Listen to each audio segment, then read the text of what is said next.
오늘 우리에게 주시는 하나님의 말씀 사도행전 16장 1절에서 10절까지의 말씀입니다. 사도행전 16장 1절에서 10절까지 우리 한 목소리로 함께 봉독하겠습니다. 바울이 더베와 루스드라에도 이름에 거기 디모데라 하는 제자가 있으니 그 어머니는 믿는 유대 여자요 아버지는 헬라인이라. 디모데는 루스드라와 이고니온에 있는 형제들에게 칭찬받는 자니 바울이 그를 데리고 떠나고자 할새 그 지역에 있는 유대인으로 말미암아 그를 데려다가 할례를 행하니 이는 그 사람들이 그의 아버지는 헬라인인 줄 다 알미러라. 여러 성으로 다녀갈 때 예루살렘에 있는 사도와 장로들이 작정한 규례를 그들에게 주어 지키게 하니 이에 여러 교회가 믿음이 더 굳건해지고 수가 날마다 늘어가니라. 성령이 아시아에서 말씀을 전하지 못하게 하시거늘 그들이 부르기아와 갈라디아 땅으로 다녀가 무시아 앞에 이르러 비두니아로 가고자 애쓰되 예수의 영이 허락하지 아니하시는지라. 무시아를 지나 드로아로 내려갔는데 밤에 환상이 바울에게 보이니 마게도냐 사람 하나가 서서 그에게 청하여 이르되 마게도냐로 건너와서 우리를 도우라 하거늘 바울이 그 환상을 보았을 때 우리가 곧 마게도냐로 떠나가기를 힘쓰니 이는 하나님이 저 사람들에게 복음을 전하라고 우리를 부르신 줄로 인정함이러라. 아멘. 하나님이 막으실 때라는 제목으로 말씀의 은혜 함께 나누겠습니다. 앞날을 계획하지 않고 사는 사람이 어디 있겠어요? 사람마다 좀 정도 차이는 있겠습니다만 다 계획하고 미래를 준비하면서 살아가죠. 그리스도인들은요, 그 앞날에 대한 미래에 대한 계획이 하나님의 뜻인가를 점검받고 싶어 합니다. 정상적인 그리스도인이라면 자기가 계획하고 이렇게 준비한 것들이 하나님의 뜻인가? 이 굉장히 중요한 바로미터가 되잖아요. 근데 이거는 예수 안 믿는 사람, 넌 크리스찬들이 단순히 미래를 좀 알고 싶다. 이거는 좀 다른 것 같아요. 그렇죠? 그래서 하나님이 원하시는 게 뭔가? 그리고 나는 이렇게 살려고 합니다. 주여, 이렇게 기도로 하나님의 결제, 사인을 구하기도 하죠. 그래서 기도하고 하나님이 이거는 기뻐하시는 일이다라고 판단을 하고 나름 철저하게 준비를 해서 길을 떠났는데 철로역정 혹시 보셨어요? 네, 철로역정이라는 책을 보면 그 전도자라는 주인공이 길을 떠났는데 뭐 천성까지 가는데 엄청난 일들이, 어마어마한 일들이 있죠. 그런 것 같아요. 인생길 걸으면서 길이 막히고 길이 있다가 없어지고 전혀 예상치 못한 길로 어느 날 내가 걷고 있는 걸 이렇게 보게 되면 굉장히 당황스럽잖아요. 문이 닫혀버리기도 하고 열린 문인 줄 알고 그 앞에 가서 노크를 하려고 그러는데 문이 없어졌어. 이런 때도 있죠. 이렇게 길이 막힐 때 우리는 하나님이 막으시나? 이런 생각을 하기도 합니다. 저만 그런가요? 네. 그럴 때 여러분 본능적으로 우리 머릿속에 떠오르는 게 있어요. 내가 뭘 잘못했지? 내가 뭘 잘못해서 하나님이 막으시지? 이런 생각 하시죠. 그게 그 생각에서 그치면 괜찮은데 그 생각에서 그치는 법이 없습니다. 내가 뭘 잘못했길래 하나님이 막으시나? 그러면 분명히 반드시 하나님에 대한 두려움이 생기고요. 하나님 잘 모르겠다. 하나님 계신 건가 안 계신 건가? 뭐 이런 생각까지 하게 하고 그 다음에 하나님에 대한 반감이 생기게 만들어요. 그러면 어떻게 반응하냐? 고집스럽게 그래도 주여 이게 뭐 그냥 시작한 거 아니고 하나님 기도하고 여기까지 왔잖아요. 그럼 도와주셔야죠. 뭐 그러면서 막힌 길을 이미 막히고 문은 닫히고 그랬는데 그걸 뚫고 나가려고 그냥 시도하는 사람들이 있는 반면 또 한편에서는 하나님이 막으시니 어쩌겠나 그러면서 중도에 포기하는 경우도 생기죠. 2차 전도 여행을 시작한 사도 바울에게도 이런 일이 있었다는 겁니다. 오늘 16장이 그 얘기예요. 자, 6절 7절을 먼저 한번 보겠습니다. 6절 7절 같이 한번 읽어볼까요? 시작. 성령이 아시아에서 말씀을 전하지 못하게 하시거늘 그들이 부르기아와 갈라디아 땅으로 다녀가 무시아 앞에 이르러 비두니아로 가고자 있으되 예수의 영이 허락하지 아니하시는지라. 아멘. 주어가 두 개가 나오는데요. 문장에 찾으셨어요? 주어 두 개 동그라미를 한번 쳐보세요. 성령이 말씀을 전하지 못하게 하셨고 그 다음에 7절에 예수의 영이 허락하지 않으셨다. 같은 단어로 누가가 쓰고 있는 거예요. 성령이 예수의 영이시다. 자, 근데 내용을 보세요. 쉽게 납득하기 어려운 대목입니다. 아니, 성령께서 막으실 게 따로 있지. 어떻게 말씀 전하는 걸 막으셔요? 이해가 되세요? 납득이 되세요, 여러분? 복음을 전하려고 애를 쓰는데 어떻게 예수의 영이 허락하지 않으실 수 있냐 이거예요. 나쁜 일을 하는 것도 아니고 복음을 전하려고 애쓰고 그러고 있는데 자, 답을 먼저 알려드릴게요. 답은요. 그러실 수 있습니다. 그러실 수 있어요. 왜? 내가 주어가 아니거든요. 말씀의 주어는 내가 아닙니다. 결정은 하나님이 하십니다. 지금 사도 바울 일행은 그 채널이에요. 통로, 도구란 말이죠. 결정은 하나님이 하시는 거예요. 그러니까 그러실 수 있어요. 자, 오늘 설교 제목 하나님이 막으실 때 그래놨는데 잠깐 설교 제목을 한번 생각을 해보세요, 여러분. 어떤 생각이 드세요? 하나님이 막으실 때 그러면 어떤 생각이 드십니까? 왜 막으시나? 혹시 이런 생각이 드십니까? 여러분, 막든지 아니면 열든지 그건 주인 되신 하나님의 주권적인 결정이에요. 저는 사실 이 설교 초두에 이 대목에서 아멘 이 되면 뒤는 들을 것도 없어. 하나님이 주어시라고요. 그러니까 왜 막으시지? 이런 질문이 나올 리가 없어요. 잘 한번 생각해 보세요.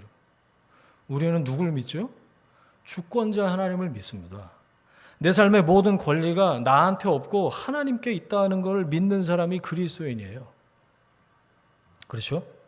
하나님이 막고 또 하나님이 여시는 거, 성경에서 이걸 성령의 인도하심이라고 하는데요. 갈라디아서 5장 16절을 세 번역으로 제가 읽어볼게요.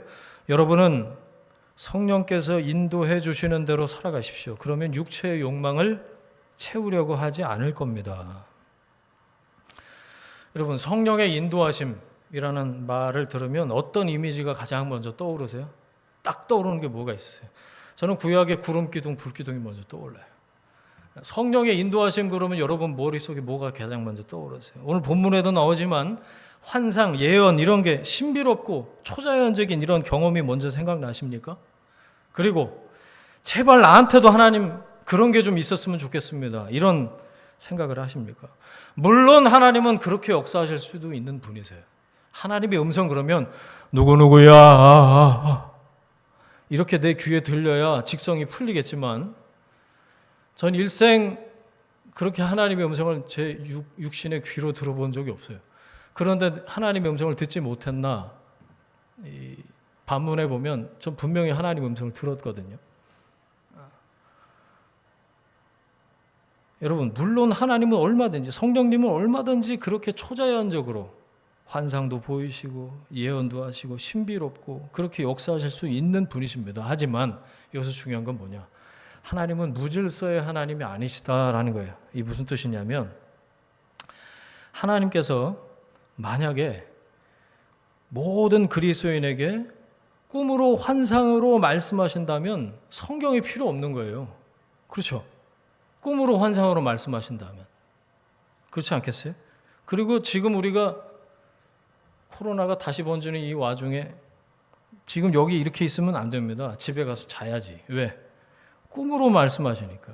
그래야 집에 가서 자야 꿈을 꿀고 아닙니까? 그죠?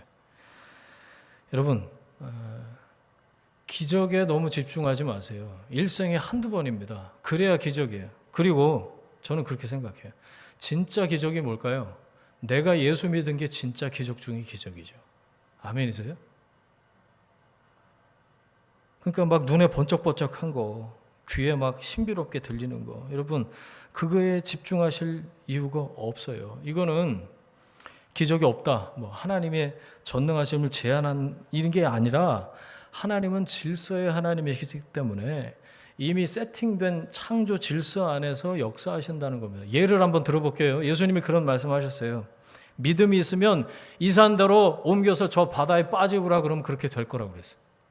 근데 예수님 부활 승천하시고 이 땅엔 지금 안 계시지만 그 말씀대로 된 경우가 있습니까, 여러분? 그럼 믿음이 없는 거예요. 예수님의 말씀이 거짓이에요. 여러분, 믿음이 있다고 너도 나도 이 산도로 저 바다에 빠져라, 남산나 한강에 빠져라 이런다고 선포하고 실제로 그렇게 되면 온 우주가 뒤죽박죽일 겁니다. 그렇지 않겠어요? 내가 원하는 대로 다 그렇게 될지어다 뭐 이렇게 하고, 나 믿음이 있다고, 겨자씨보다 더 큰 믿음이 있어 이러면서 그렇게 해본다고 생각을 해보세요. 자, 말씀을 제쳐놓고 예언, 환상, 치유, 기적 이런 데 치중하는 건요, 가만히 생각해 보면 어린애가 떼 쓰는 거와 다를 바가 없는 거예요. 내가 원하는 거, 내가 원하는 방식으로 얻어내려고 그러는 거죠. 저마다 하나님이 되려고 하는 욕심이에요. 여러분, 내가 왕이 돼서 내 마음대로 하고 싶은 거지 어떻게 하시든 순종하겠습니다. 하나님 말씀하시면 제가 여기 머물겠고 하나님 말씀하시면 제가 나아가겠습니다. 이런 순종의 결단은 아닌 거잖아요. 하나님 보여주세요. 보여줄 때까지 제가 굶습니다. 뭐 이렇게 들려주세요. 제 이 귀에 들릴 때까지 제가 막 데모 40일 작전 기도합니다. 이런 거 아니겠어요? 진리의 영이신 성령은 언제나 여러분 말씀으로 진리 가운데로 진리가 생각나게, 말씀이 생각나게 하셔서 인도하신다는 걸 기억하십시오. 여러분, 왕의 자리를 내어드리셨어요? 네. 그렇다면 여기저기 기웃거리지 말고 말씀 듣고 순종할 스탠바이를 하고 살면 되는 겁니다. 그러면 왕이신 주인 되신 하나님이 가장 선한 길로, 가장 완벽한 때, 가장 온전한 방법으로 신실하게 책임지고 인도하실 줄 믿습니다. 아멘. 자, 그렇다면 성령께서 하나님의 사람들을 어떻게 인도하시는지, 성령께서 인도하시는 삶은 어떤 삶인지 오늘 말씀을 통해서 좀 살펴보려고 합니다. 1절, 2절 시작. 바울이 더베와 루스드라에도 이름에 거기 디모데라 하는 제자가 있으니 그 어머니는 믿는 유대 여자요 아버지는 헬라인이라. 디모데는 루스드라와 이고니온에 있는 형제들에게 칭찬받는 자니. 바울이 이 16장 이전에 15장 다 묵상하셨죠? 바나바와 결별을 하고 실라라는 사람하고 팀을 다시 꾸려서 2차 전도여행을 시작을 했어요. 실라와 함께 1차 전도여행 때 갔었던 데를 재방문하려고 했죠. 그래서 간 곳이 1절 보세요. 더베와 루스드라. 루스드라, 여기서 무슨 일이 있었죠? 기억나세요? 돌 맞았던 곳이에요. 바울이. 근데 거길 또 가네. 참, 바울도 징합니다, 아주. 돌 맞았던 데를 또 가고 싶어요? 기왕 가는 거 좀 딴 데 가면 안 되나? 대단하죠. 자, 거기서 디모데가 합류해요. 선교팀의 일원으로. 아마 이 디모데에 대해서 디모데 전후서 여기도 잘 설명이 없는데 아마 1차 전도여행 때 예수 믿고 그동안 다시 방문할 때까지 훌륭하게 그동안 성장해 있었던 청년이었나 봐요. 그래서 디모데 전서 보니까 바울이 믿음 안에서 참 아들 된 디모데 이렇게 표현을 하죠. 굉장히 가능성 있고 젊은 인재를 얻은 게 큰 힘이 됐을 겁니다. 분위기 좋죠. 자, 2차 전도 여행 괜찮아요. 지금 스타트가 괜찮아. 그런데 여기서 우리가 납득하기 어려운 사건이 일어나는데 3절입니다. 시작. 바울이 그를 데리고 떠나고자 할새 그 지역에 있는 유대인으로 말미암아 그를 데려다가 할례를 행하니 이는 그 사람들이 그의 아버지는 헬라인인 줄 다 알미러라. 디모데에게 바울이 할례를 받아라 그런 거예요. 할례는 원래 난 지 8일 만에 애가 아무 분간이 없을 때 그때 베풀었던 거였어요. 근데 여기 보니까 아버지가 헬라인이다. 그러니까 혼혈인 거예요. 그래서 안 받았는지 어쨌든지 디모데는 할례를 안 받고 있었는데 2차 선교여행에 바울의 선교팀의 일원으로 합류를 디모데가 하게 되면서 디모데가 바울의 권유로 할례를 받았다. 자, 이게 무슨 뜻인가? 바울은 이방인 신자에게 할례를 강요하지 말아라 라고 하는 사도행전 15장의 그 예루살렘 총회 회의 결과를 공문을 가지고 전도 여행을 시작한 거거든요. 할례 안 받아도 됩니다. 믿음으로 우리가 성령 받고 믿음으로 구원받습니다. 이 얘기를 하려고 선교 여행을 시작을 했는데 디모데한테는 할례를 받으라고 그런 거예요. 이 모순된 행동처럼 보이지 않으세요? 그런데 3절 안에 그 힌트가 있어요. 왜 할례를 받게 했나? 뭐죠? 유대인으로 말미암아. 유대인 때문에 그랬다는 거예요. 고린도전서 9장 20절 제가 읽어볼게요. 유대인들에게 내가 유대인과 같이 된 것은 유대인들을 얻고자 하며. 바울은 할례의 무용성을 알고 있었고 그거를 전파하기 위해서 선교여행을 다시 시작한 사람이에요. 그런데 복음이 유대인에게 전파가 되려면 회당에 들어가서 복음을 전해야 되는데 나는 괜찮은데 이 디모데가 할례를 안 받으면 같이 못 들어가서 디모데가 쓰임받지 못할 수도 있겠다 생각을 해서 복음을 위해서 복음 전파를 위해서 유익하다면 할례까지 사용한 거다라는 얘기 이해되시죠? 여기서 전 그걸 발견했어요. 여러분 이래저래 꽉 막혀 있으면요 하나님이 쓰실 수가 없어요. 이래저래 꽉 막혀 있으면 앞뒤도 막히고 위아래도 막히고 옆으로도 막혀 있으면 하나님이 사용하실 수가 없다. 플렉서빌리티, 유연함, 융통성 열려 있어야 성령의 인도를 받을 수 있다고요. 여러분한테는 이게 있습니까? 고지식한 나의 고집을 내려놓아야 돼요. 그리고 예수 몇 년 믿었나 이러면서 알량한 내 성경 지식도 내려놓고 특히 사람에 대한 선입견 내려놓고 전통을 숭상하고 구가하던 것도 내려놓고 여러분 그걸 내려놓을 수 있어야 본질에 집중할 수 있어요. 복음을 위해서 본질이 아닌 것은 과감하게 포기할 수 있으시길 바랍니다. 그래야 본질에 집중할 수 있어요. 디모데가 합류한 선교팀이요 이후에 여러 성을 다니면서 예루살렘 회의 결과를 전합니다. 4절 5절입니다. 시작. 여러 성으로 다녀갈 때에 예루살렘에 있는 사도와 장로들이 작정한 규례를 그들에게 주어 지키게 하니 이에 여러 교회가 믿음이 더 굳건해지고 수가 날마다 늘어가니라. 아멘. 교회들이 더 굳건해지고 수가 늘었다. 하나님이 함께 하시는구나. 아싸. 이제 새로운 지역에 복음을 전해야겠다. 그래서 어디요? 아시아로 눈을 돌렸는데 여러분 여기 성경에 나오는 아시아라는 게 지금의 5대양 6대주에서 아시아주 그걸 말하는 게 아니고 지도 보고 오셨죠? 그 당시 소아시아로 불리던 아나톨리아 반도 터키 요즘은 튀르키예라고 부르던데 그 지역이에요. 사도 요한이 나중에 요한계시록을 써서 거기 있는 교회에 7교회에 요한계시록을 보내죠. 그 동네를 소아시아라고 그랬고 그걸 오늘 성경에서 아시아라고 얘기를 하고 있는 거죠. 그 아시아 중에서도 지금 사도 바울은 저 서쪽 끄트머리에 있는 에베소라는 소아시아의 주요 도시 중에 하나인 그 항구 도시를 마음속에 염두에 두고 있었던 거예요. 얼마나 자연스럽고 이성적이고 합리적인 결정입니까? 누구라도 그렇게 했을 거예요. 아니 거점 도시로 가서 사람 있는 데 가서 복음을 전해야죠. 그렇죠? 기도 안 했을까요? 사도 바울이? 그럴 리가요. 응답 받고 확신을 가지고 아시아로 에베소로 방향을 딱 잡고 출발을 했을 거라는 얘기예요. 그런데 어떻게 됐죠? 아까 6절 7절 읽었잖아요. 성령이 막으셨습니다. 성령이 막으셨어요. 자, 여기서 질문이에요. 대답해 보세요, 여러분.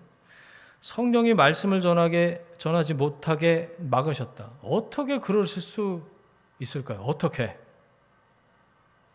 아까 설교 초두에 말씀드렸어요. 하나님이시니까, 하나님이 말씀 전파의 주체시고 주어가 되시니까 그렇게 하실 수 있으시다라고요. 기억나시죠? 그리고 여기서 성령께서 막으신 건 잘 보세요. 말씀을 전하는 걸 막으신 게 아니고요. 아시아에서 전하는 걸 막으셨어요. 그렇죠? 무슨 얘기죠? 아시아 말고 다른 곳으로 가라는 사인이었던 거예요. 그러니까 막 잘못 읽고 이거 가지고 하나님이 어떻게 말씀 전하는 걸 막으실 수 있냐 이렇게 성경을 잘 읽어야 되니까. 다른 곳으로 가라는 사인. 자, 여기서 다시 질문. 그러면 왜 소아시아 행을 막으셨는지 그게 궁금합니다. 나중에 이제 그 마케도냐 사람 환상을 보고 유럽으로 복음이 전해지는 것을 위해서 하나님이 그렇게 하셨지만 왜 여기서 아시아의 행을 막으셨는지 크게 궁금했어요. 저만 궁금한가요? 아니죠. 먼저 자, 왜 막으셨을까? 저는 이 질문이 어떻게 막으셨지? 이거하고 연결이 되더라고요. 어떻게 막으신 거죠? 그 질문부터 한번 대답을 해볼까요? 어떻게 막으셨나?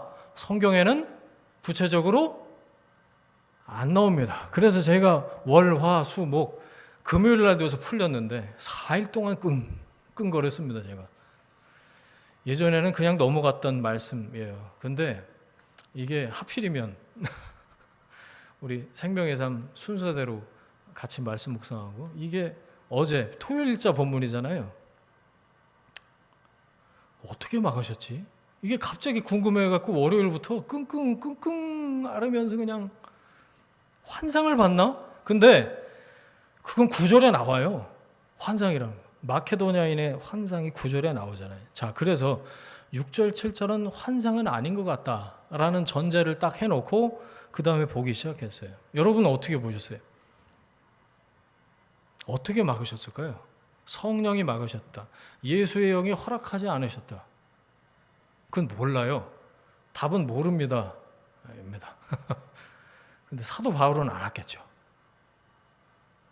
그리고 이 성경을 쓴 사도행전의 저자 누가도 사실 잘 몰랐지만 감은 잡았던 것 같아. 그래서 이렇게 표현을 해 놓은 거죠.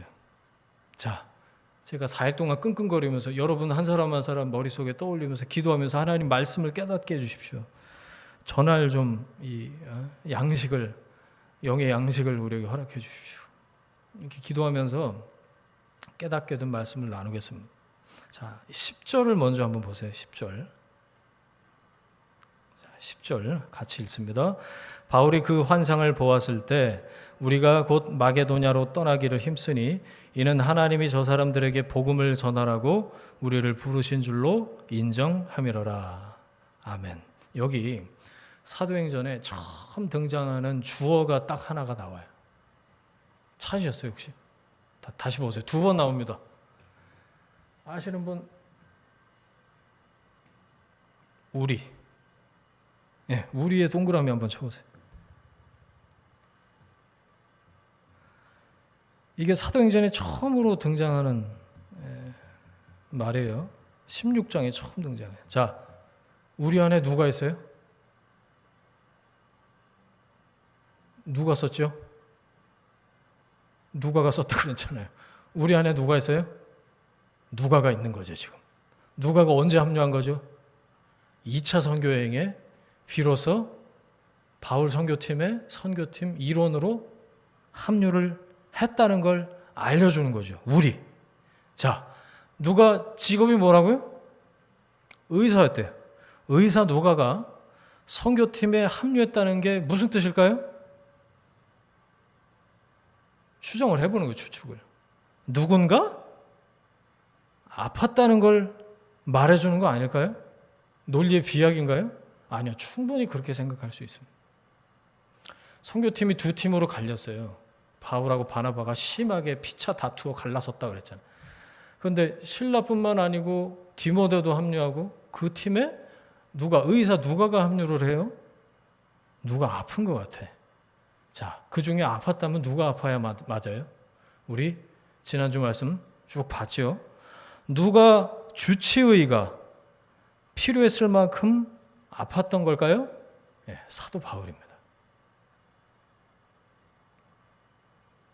루스드라 1차 전도여행 때 어떤 일이 있었죠? 14장 9절에 안디옥에서 아주 열정이 뻗치는 사람들이 150km 떨어진 곳에서 유대인들이 루스드라까지 와서 바울이 복음을 전하고 있는데 무리들을 선동해 갖고 돌 던지게 만들었잖아요. 14장 9절. 그죠? 9절에 보니까 죽은 줄로 알고 끌어다가 성 밖으로 내쳤다고 그랬어요. 바울을. 자, 그러면 시체 취급 당할 정도가 됐으니까 상처가 얼마나 깊었을까요? 그냥 눈 뜨고 걸어 다니고 뭐 이러고 있으면 그 시체 죽었네 그리고 내쳤겠어요? 근데 10절에 보니까 14장 20절 바로 다음 절에 아무렇지 않은 것처럼 일어나기는 해요. 하나님 은혜를 주셔서 일어나긴 하죠. 그런데 저는 그렇게 생각했어요. 외상이 전부 다 완전히 나은 건 아니었을 거다. 그리고 얼마 안 지났어요. 16장. 게다가 사도 바울이 원래 가지고 있던 뭐가 있었죠? 질병이 있었어요. 여러 가지 추측하는데 안질이라고 눈의 질병이라는 얘기가 정설입니다. 고린도후서 12장 7절에 하나님 육체의 가시 이거를 나한테 주셨다. 여러 계시를 받은 게 지극히 크므로 너무 자만하지 않게 하시려고 내 육체의 가시를 주셨다. 이런 표현이 나와요. 교만하지 말라고 하나님이 나한테 육체의 가시를 주셨다. 아라비아 광야에서 그랬는지 아니면 다메섹 도상 위에서 그 햇빛보다 밝은 빛 가운데 눈이 멀잖아요. 그리고 나중에 눈에 아나니아가 안수할 때 눈에 비늘 같은 것이 벗어졌다 그랬는데 그때 그랬는지 어쨌든 평생 따라다닌 사도 바울의 육체의 불편함이 있었다라는 거 아니겠어요? 이만저만이 아니었을 겁니다. 그 불편함이. 그뿐만이 아니었어요. 고린도후서 11장을 보면요. 거기 소위 이른바 얘기하는 고난 목록, 고난 리스트라는 게 거기 나오는데 제가 한번 읽어볼게요. 23절에 매도 수없이 맞고 여러 번 죽을 뻔했다 그래요. 여러분 살면서 언제 죽을 뻔하셨습니까?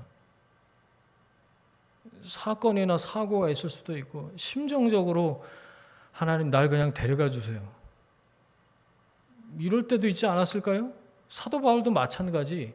그냥 써놓은 게 아니에요. 이런 성경 구절들이. 매도 수없이 맞고 여러 번 죽을 뻔했다. 고린도후서 11장 25절에 보니까 3번 태장으로 맞고 1번 돌로 맞고 이때 맞은 거예요. 루스드라에서. 3번 파손하고 배 타고 건너다가 배가 깨져서 죽을 뻔하고 27절 자지도 못하고 줄이고 목마르고 굶고 춥고 헐벗었다. 이게 무슨 여행이에요? 저는 어쩔 수 없이 씁니다만 이 어휘를 전도 여행이다. 여행 아닙니다. 이건 순교를 각오한 여정이지 이걸 누가 여행이라고 얘기를 해요. 자, 의사 누가가 주치의로 붙어있지 않으면 언제 어떻게 될지 모르는 몸 상태였다는 거예요. 바울이. 그리고 바울 성격을 보세요. 죽음을 불사하고 복음을 전파하기 위해서 자기 삶을 불태우는 바울이 자기 몸 돌봐가면서 사역했을 리가 만무하죠. 야, 오늘은 힘들어 죽겠다. 좀 쉬자. 바울이 그랬다고요? 그랬을 리가 없어요. 자, 그 상태로 소아시아 거점 도시인 에베소로 직행을 했다면 소아시아 전체를 그냥 커버하기 위해서 분명히 무리했을 거다. 그게.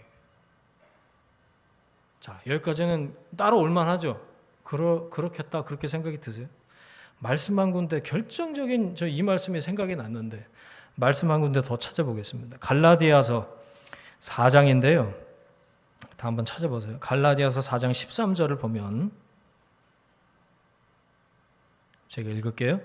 내가 처음에 육체의 약함으로 말미암아 너희에게 복음을 전한 것을 너희가 아는 바라. 자, 다시요. 내가 처음에 육체의 약함 때문에 내 육체가 약해서 너희에게 어디죠? 갈라디아에 있는 성도들에게 복음 전한 것을 너희가 알지 않느냐 이렇게 얘기하고 있는 거예요. 자, 이제 좀 퍼즐이 이렇게 맞춰지시나요? 여러분, 사도 바울이요 처음에 의도한 아시아로 가지 못하고 부르기아와 갈라디아 땅으로 가게 된 까닭을 갈라디아서에서 뭐라고 얘기하고 있죠? 자기의 육체의 연약함 때문이라고 갈라디아에 있는 성도들에게 편지로 알리고 있는 겁니다. 자, 정리합니다. 사도 바울이 아시아에서 갈라디아 쪽으로 선교 여행의 루트를 중간에 변경했잖아요. 그런데 오늘 말씀에 보니까 그게 성령이 가지 못하게 막으셨다라고 얘기가 돼 있어요. 그거는 환상을 본 게 아니라 사도 바울의 건강상의 문제 때문에 바울뿐만 아니라 그 선교팀 전체가 안 되겠습니다. 이대로는 무리입니다. 옮겨야겠습니다. 성령이 그런 마음을 주셨고 사도 바울의 건강상의 문제 때문에 성령이 이렇게 인도하시는구나 깨닫고 바꾼 거죠. 어떻게 생각하십니까? 그래서 저는 6절 옆에다가 뭐라고 썼냐면 하나님의 배려라고 썼어요. 여러분, 성령의 막으심 이거를 다른 표현으로 하나님의 브레이크라고 할 수 있는데 이거는 곧 하나님의 인도하심이자 하나님의 배려였습니다.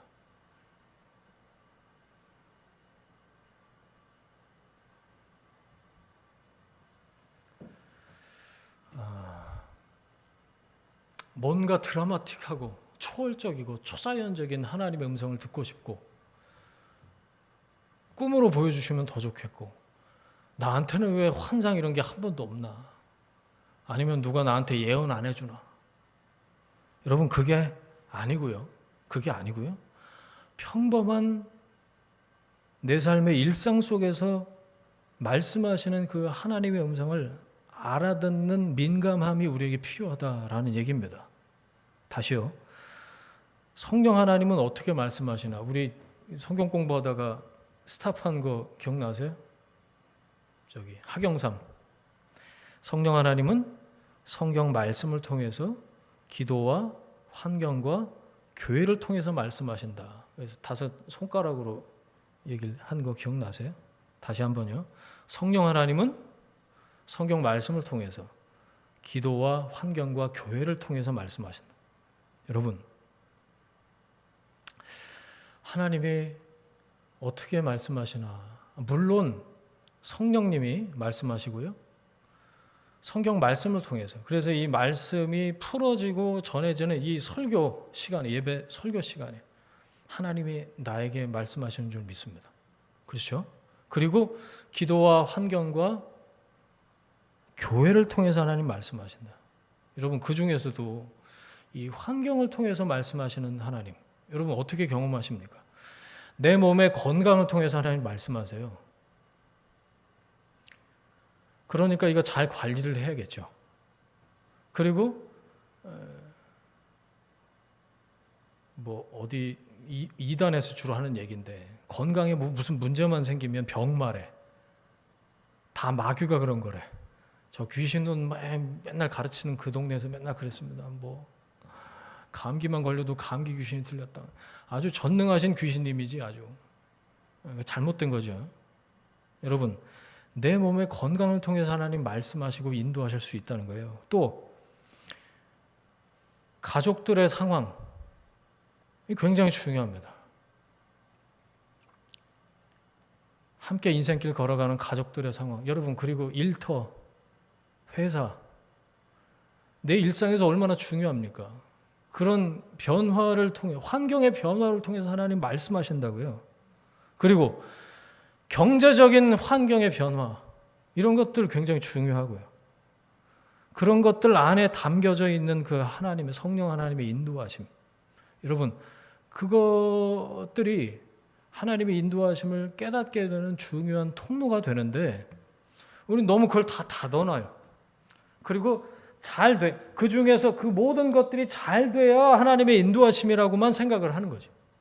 그게 얼마나 우리가 여러 가지 통로들을 다 막아놓는 우리의 답답함과 어리석음인지 다시 한번 생각을 해보자 그거예요. 여러분, 환경을 통해서 말씀하시는 하나님 무시하시면 나중엔 잘 안 들리게 됩니다. 깨닫지 못하게 돼요. 여러분 기억하세요. 순경도 인도하심이지만 역경도 인도하심입니다.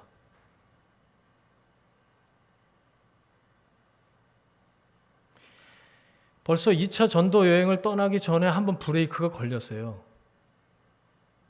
네, 바울과 바나바가 다툰 거예요. 아니 그 사람 좋은 바나바가 어떻게 그럴 수가 있어요? 지 조카라고 데려가려고 그런 거야? 뭐야? 네? 크게 다투고 그 민자매 차 태워갖고 데려오면서 그 얘기했는데, 여러분 뒤에 바나바하고 바울이 화해했다 그런 게 안 나와요 성경에. 그 희한하죠. 그럴 수도 있어요. 그래서 저는 그 묵상 나눔에 둘 다 자격 미달이다 그렇게 썼는데, 그럴 수 있어요. 대판 싸우고 두 팀이 되고. 그런데 지나 보니까 그게 성령의 인도하심이었어요. 자, 오해하지 마세요. 대판 싸운 게 인도하심이라고 말씀드리는 게 아니고, 하나님은 사람의 실수와 잘못까지 합해서 선을 이루시는 그러실 만한 능력이 있고 대책이 있으신 분이시다라는 거예요. 할렐루야. 그래서 1차 때 갔던 데를 재방문하는 게 아니고 새로운 팀으로 새로운 루트로 인도하심을 받아서 2차 전도여행이 시작되는 거예요. 기억하시죠? 1차 키워드 얘기해 보세요. 1차 이방인 다 까먹었어. 2차 유럽, 3차 양육. 바나바와 마가를 데리고 다시 갔던 곳으로 갔으면 2차도 이방인이나 뭐 이렇게 됐을 거예요. 유럽으로 향한 분이 2차 때 이렇게 성령의 새로운 인도하심으로 열리게 된 거죠. 5절 보세요. 가는 곳마다 부흥입니다. 저는 사역자로 이 말씀 보니까 이것보다 더 큰 보람이 있을까. 그런데 6절 7절에 다시요.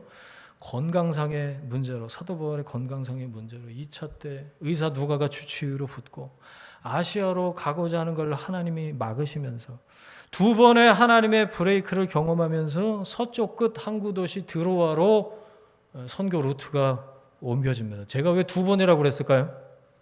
7절이 그 두 번째예요. 잘 한번 보세요. 제가 오늘 지도 보고 오시라 그런 건 7절 때문에 여기 띄워드리고 같이 얘기를 하고 싶었는데 이 기술적으로다가 좀 문제가 있어서, 자 머릿속에 떠올리세요.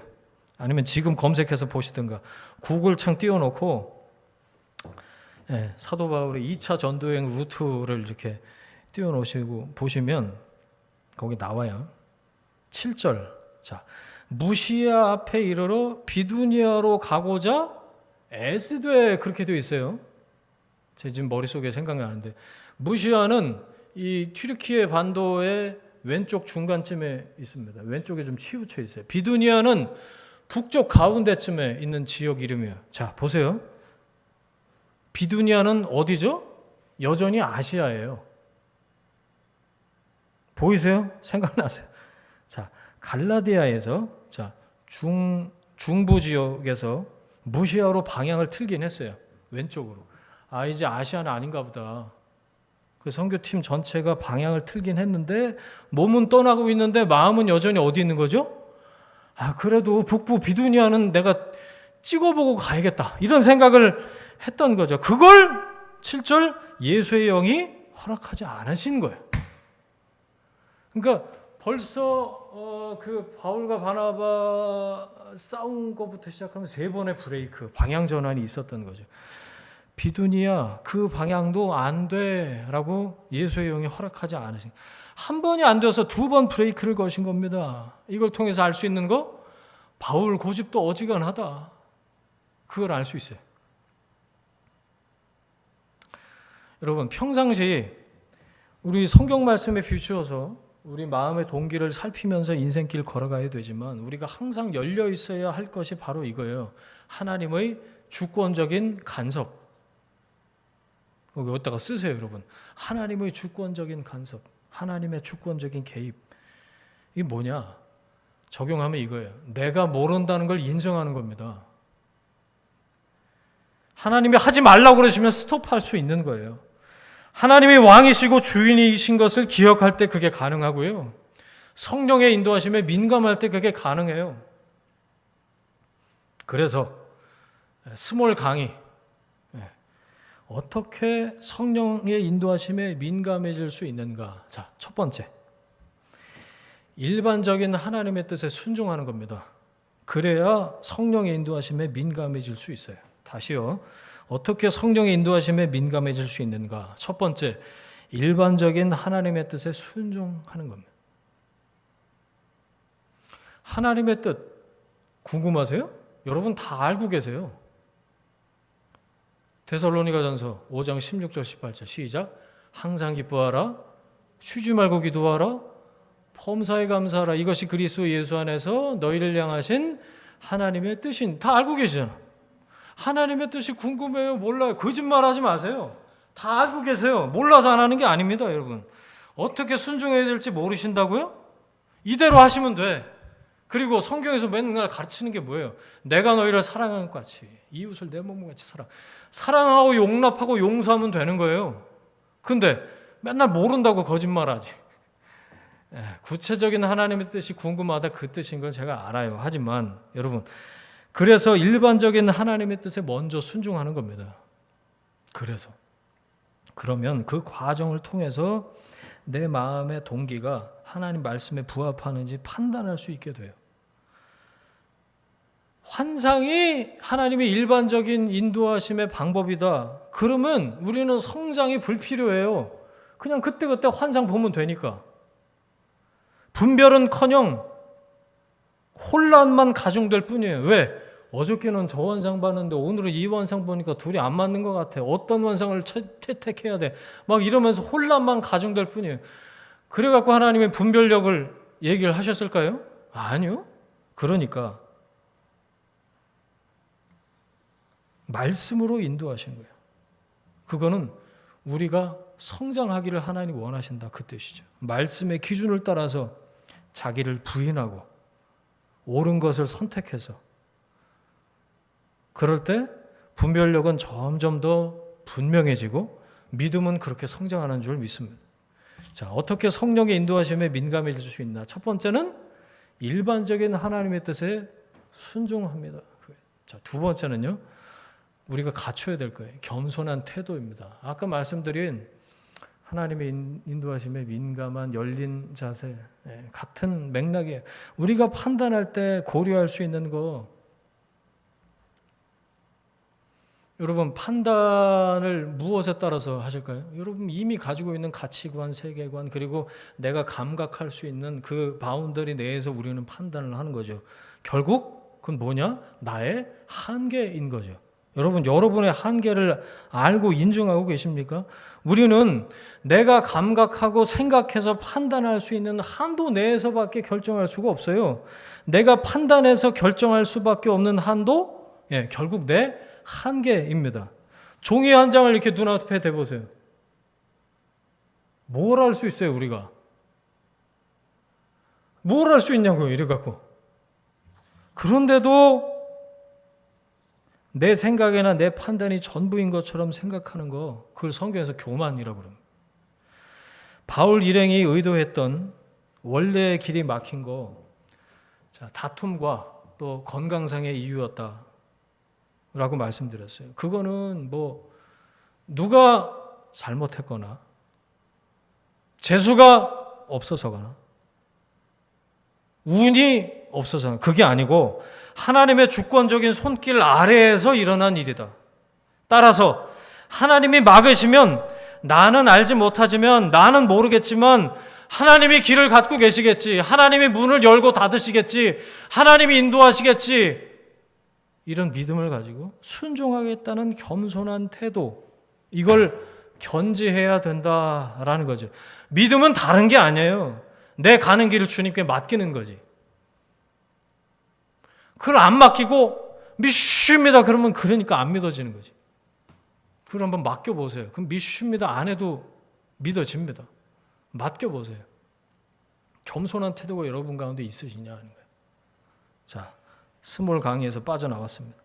바울 일행이 성령의 인도하심 따라서 계속 온 거거든요. 그렇죠? 근데 갑자기 길이 막히고 문이 닫혔어요. 2번이나 하나님이 브레이크를 거셨어요. 방법이 없어요. 멈춰 서야지. 주님 말씀하시면 내가 나아가다가도 하나님 뜻이 아니면 여기 멈춰 서 있는 거예요. 방법이 없지 뭐. 그래서 어디에서 멈춰 서 있다고요? 들어와. 그 맨 왼쪽 끝에 이제 거기에서 좀 올라가서 보스포러스 해협 건너면 바로 터키에서 이제 유럽이 시작이 되는, 그 드로아에서 멈춰 있는 그 밤에 환상이 보이는데, 자 9절입니다. 시작. 밤에 환상이 바울에게 보이니 마게도냐 사람 하나가 서서 그에게 청하여 이르되 마게도냐로 건너와서 우리를 도우라 하거늘. 사도 바울은 하나님이 막으신다는 걸 알고 인지하고 방향을 틀었습니다. 하나님의 2번의 브레이크, 뭐라고요? 2번의 하나님의 인도하심, 2번의 하나님의 배려, 이걸 통해서, 그걸 따라서 첫 번째는 몸을 틀었는데 마음은 비두니아 쪽에. 그런데 2번째 마음까지. 그래서 원래 의도했던 방향의 정반대편으로 향합니다. 자, 여기서 잘 들으세요. 방향을 틀었다. 회개이기도 하고, 그렇죠? 그리고 순종이죠. 여러분, 환상이 언제 보이는 줄 아세요? 환상은 내가 환상을 보여주십시오, 그리고 40일 금식 기도하고 이럴 때 환상이 보이는 게 아니고, 말씀에 따라서 성령의 인도하심을 따라서 순종할 때 하나님이 하나님의 때에 하나님의 방법으로 보여주시는 게 환상이에요. 순종했을 때 그날 밤에 마게도냐인의 환상을 본 거예요. 건너와서 우리를 도우라. 분명해진 거죠. 아, 마게도냐였구나. 여러분, 일반적인 하나님의 뜻에 순종할 때 특별하신 하나님의 개입과 간섭과 인도하심을 경험할 수 있는 줄 믿습니다. 작정했는데 길이 막혔어요. 열어달라고 때를 썼다면 환상은 없습니다. 환상을 보여달라고 그랬으면, 제가 볼 때 바울은 이미 성장했기 때문에, 성숙했기 때문에 환상이 필요 없어요. 안 보여주셨을 거예요.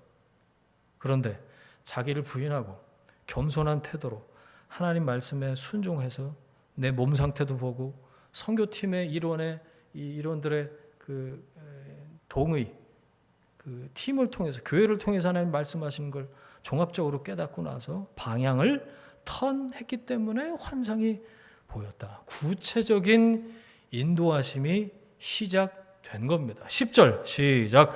바울이 그 환상을 보았을 때 우리가 곧 마게도냐로 떠나기를 힘쓰니 이는 하나님이 저 사람들에게 복음을 전하라고 우리를 부르신 줄로 인정함이러라. 아멘. 바울은 이 환상을 인도하심이라고, 부르심이라고 인정했습니다. 그리고 마게도냐로 떠나기를 힘썼죠. 유럽이 드디어 복음으로 들어가게 되는 막이 오른 거죠. 자, 말씀 정리하겠습니다. 신앙생활 다들 이제 오래 하셨으니까 아마 이해를 하실 거예요. 여러분, 진지하게 예수님 믿으면요, 인생길 어느 길목에서든 하나님이 내 뜻을 산산조각 내시는 걸 경험하게 됩니다. 이 초신자들은 몰라요. 하나님이 내 뜻을 산산조각 내는 걸 경험하게 돼요. 그런 하나님을 만나게 된다고요. 아직 안 만나셨으면 만나게 되실 겁니다. 진지하게 예수님 믿으면요, 아파요. 안 아플 리가 없는데. 진지하게 예수 그리스도를 주님으로 고백하고 따르면요, 이해가 안 되는 길을 걷습니다. 내가 생각하고 예상했던 것보다 상상할 수 없는 그런 고통이 따라요. 그걸 성경에서 좁은 길이라고 얘기해요. 그 길 걷지 않고 광야를 거치지 않고 가나안으로 가는 사람 본 적이 없어요. 여러분, 하나님이 막으실 때, 그때 여러분 지금까지 어떻게 반응하셨는지 이 말씀 통해서 좀 생각을 해보셨으면 좋겠어요. 그러실 수 있다 말씀드렸어요. 왜? 하나님이 주어시니까. 나는 몰라. 나는 알 수가 없어요. 내 한계 때문에. 그리고 주권이 내게 있지 않아요. 하나님이 막으실 때 왜 막으시나요? 그렇게 컴플레인을 할 수는 있어요. 하지만 그런다고 하나님이 계획하신 그 선한 길이 달라질 리가 없습니다. 왜? 하나님 우리를 사랑하셔서 우리가 걸어야 할 길을 걸을 수 있도록 하나님 그 모든 과정 가운데 동행하시면서 우리에게 간섭하시고 개입하시고 역사하시는 분이시기 때문에 여러분, 내 결정과 내 계획대로 되는 것보다 하나님의 뜻과 하나님의 계획대로 되는 것이 종국에는 내 인생에 더 복된 결과를 낳을 것이다. 이런 기대와 소망과 믿음이 우리에게 있었으면 좋겠습니다.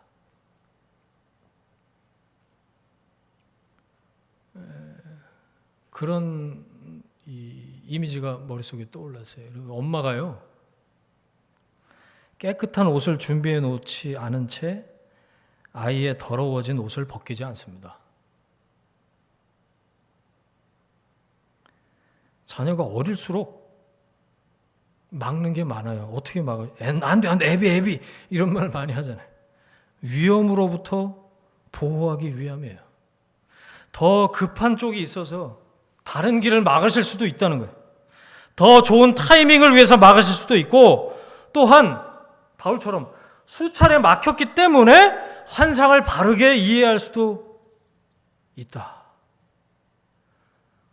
그 당시에는 혼란스럽죠. 하나님 왜 그러세요? 이렇게 불평, 불만이 나올 수도 있고. 하지만 지나고 나니까 최선의 하나님의 인도하심이었다라는 거예요. 여러분, 하나님이 막으실 때라는 설교 제목에 왜라는 퀘스천 마크가 여전하십니까? 왜? 여러분, 하나님 막으시는 건요, 은혜입니다. 은혜.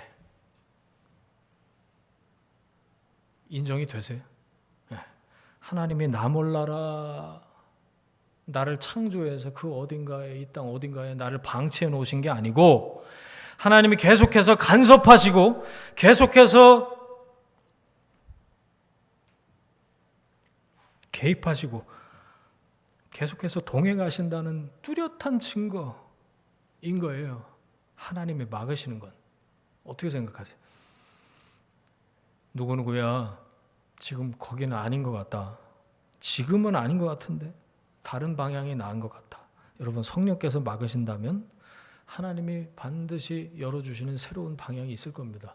사방이 막혀도 위가 열려있는 사람이 그리스도인이라고 그랬어요. 여러분, 바나바와 헤어졌을 때, 아시아 전도문이 막혔을 때 바울이 주저앉지 않았다는 걸 기억하세요. 루스드라에서 돌 맞고도 이고니온으로 다시 가잖아요. 지난주 말씀처럼. 팀을 다시 꾸려.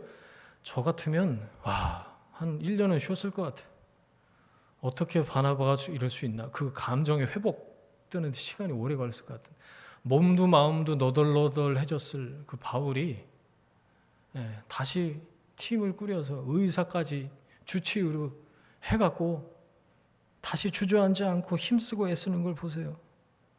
그 과정 가운데 성령의 인도하심이 없었으려고요? 기도하지 않았으려고요? 그리고 하나님의 뜻을 그 과정에서 알게 됐고 즉각 순종을 했다. 여러분, 우리의 막힘이요 하나님께 열림이 됩니다. 내가 막힐 때 하나님이 여십니다. 막으시는 하나님이 여실 수도 있고요.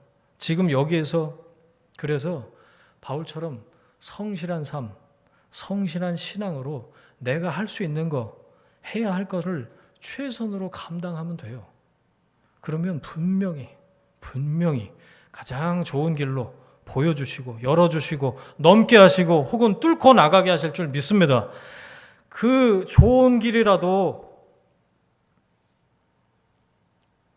우리가 생각할 때 그 길이 가장 좋은 길이야 라고 생각했을지라도 우리는 사실 궁극적으로 좋은 게 뭔지 몰라요. 그렇지 않아요? 그게 진짜 궁극적으로 나한테 좋은 길일까요? 3년 후, 5년 후, 10년 후에 여러분 어디에 어떤 모습으로 있게 되실 것 같으십니까? 언제든지 나의 비전과 꿈은 변경될 수 있다고 생각하는 사람이 성숙한 신자예요. 왜? 하나님이 비전이시고 하나님이 길이시니까요. 그래서 하나님께 실시간으로 접속되어 있는 거 아닙니까? 내 손에 이거 업데이트도 안 되는 지도 한 장 들고 이대로 가야지, 빨간 줄 친 대로 가야지, 어느 지점에 사고가 난 줄도 모르고 요즘에는 그 GPS 실시간 연결되어 있으면 사고 난 데는 막히는 데는 빨간색으로 갖고 돌아가게. 저는 그걸 볼 때마다 그 생각을 해요. 야, 인생길이 뭐 같구나. 하나님의 내비게이션을 초이스하는 게 진짜 지혜로운 거구나. 그런 생각을 해요. 어떤 것을 신뢰하는 것이 궁극적으로 나은 것이겠냐 그 얘기예요. 여러분 하나님이 막으실 때 왜라고 묻지 않고 기꺼이 순종하게 되시길, 그 단계까지 나아가는 그런 성장이 여러분에게 있으시길 바랍니다. 성령 충만은요 다른 게 아니고 성령의 인도하심에 민감하게 되는 거예요. 점점 더 민감하게 불 후에 세미한 소리에 반응하게 되는 거, 그게 성령 충만이에요. 막으시면 상황과 환경과 교회와 하나님 기도할 때 이런저런 방향에서 이런저런 통로로 채널로 막으시면 멈춰 서서 다시 말씀하시는 곳으로 내 몸과 마음을 움직이는 것, 그래서 뜻하신 곳에 있는 것, 그곳에서 예배하는 것, 여러분 그런 여러분을 통해서 복음이 전해질 줄 믿으시기를 바랍니다. 함께 기도하겠습니다. 이 시간에 하나님의 막으실 때라는 제목으로 말씀을 들었는데 주신 말씀, 지금 떠오르는 깨달음, 그 말씀 붙잡고 합심해서 한번 기도하겠습니다. 함께 기도하겠습니다. 하나님 아버지, 귀한 말씀 주시니 감사합니다. 깨닫게 주시니 감사합니다. 하나님이 막으실 때 왜라고 묻는 대신에 물음표를 떠올리고 하나님을 원망하고 불안해하고 하나님 이리저리 두리번 거리는 대신에 말씀으로 가르치시고 인도하시는 그 하나님의 뜻에 순종하면서 길이요 진리요 생명 되신 예수의 영 성령의 인도하심을 따라서 순종하는 삶을 사는 믿음의 백성들 될 수 있도록 하나님 인도해 주옵소서. 성령의 인도하심에 점점 더 민감하도록 우리 믿음이 성장하게 하시고 하나님이 막으실 때 왜라고 묻지 않고 기꺼이 순종하는 하나님의 사람들 될 수 있도록 주님 인도하여 주옵소서. 하나님 거룩한 영으로 역사하셔서 우리 삶에 하나님이 어떤 지점에서 어떻게 막으시는지 깨닫게 도와주시고 하나님 순종하는 단계까지 나갈 수 있도록 인도하시고 바울에게 그렇게 하셨던 것처럼 하나님 개입하시고 간섭하시고 동행하셔서 하나님이 여전히 내 삶을 붙들고 계시고 함께 하신다는 그 믿음의 고백, 하나님 그 간증을 가지고 살아가는 하나님의 삶들 될 수 있도록 주님 인도하여 주옵소서. 역사하실 줄 믿습니다. 이제는 우리의 주인 되신 예수 그리스도의 은혜와 하나님 아버지의 사랑하심과 성령님의 동행하심이 하나님이 막으실 때 왜라고 묻는 대신에 성령의 인도하심에 기꺼이 순종하면서 살길 원하는 하나님의 사람들 위해, 그들의 일터와 가정과 자녀들 위해 지금부터 영원까지 함께 하시기를 간절히 축원하옵나이다. 아멘.